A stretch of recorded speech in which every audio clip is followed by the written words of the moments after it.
Dans une petite école de quartier, vivait un garçon nommé Frank. Il avait 10 ans. Toujours le même vieux sac sur le dos, les mêmes chaussures usées et un regard qui fuyait celui des autres.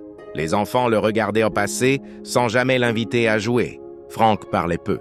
Ses mots étaient cassés, hésitants. Alors on riait de lui, comme si sa différence était un défaut.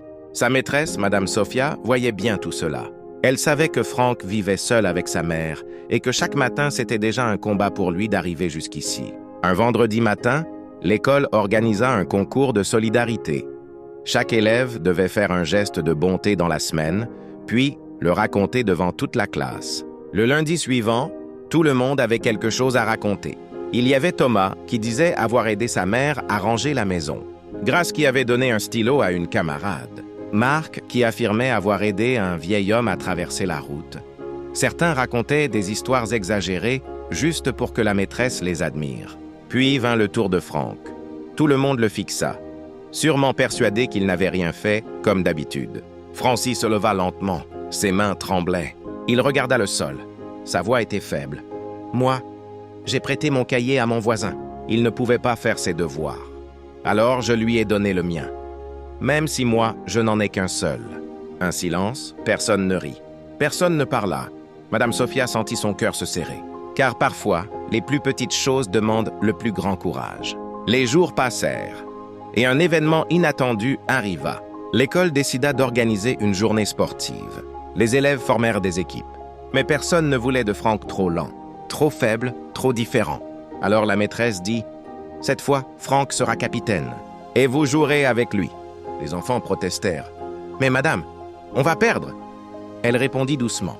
« Peut-être, mais c'est peut-être la première fois que Frank se sentira enfin comme l'un des vôtres. » Le match commença, et évidemment, l'équipe de Frank perdait, jusqu'à ce que soudain, le ballon arrive près de lui. Frank courut de toutes ses forces. On aurait dit que son cœur tirait ses jambes vers l'avant. Il dribbla un joueur, puis un second. Toute l'école se leva. Des cris, des encouragements. Même ceux qui se moquèrent de lui. Frank tira. Le ballon toucha le poteau et rentra dans le but. Un but. Pour la première fois de sa vie, Frank entendit quelqu'un crier son nom avec fierté. « Frank! Frank! Frank !» Les autres enfants coururent vers lui. Ils le soulevèrent sur leurs épaules. Il ne comprenait pas ce qu'il se passait.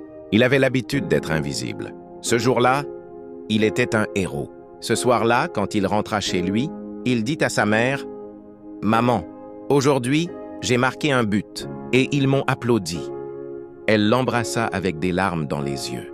Quelques semaines plus tard, la maîtresse demanda à toute la classe « Qui est la personne que vous admirez le plus ?» Les enfants donnèrent des noms de célébrités, de stars, de richesses. Frank leva la main, cette fois sans trembler.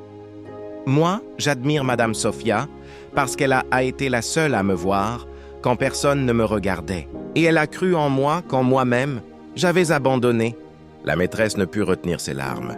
Elle comprit qu'elle avait changé une vie. Mais ce qu'elle ne savait pas, c'est que Frank allait changer toute l'école.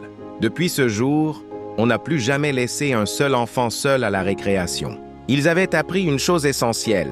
Le respect ne coûte rien, mais il peut tout changer. Et parfois, un sourire peut devenir un miracle. Si toi aussi tu crois qu'une petite gentillesse peut transformer une vie, alors aide-moi à partager ce message. Abonne-toi, like la vidéo, écris respect en commentaire.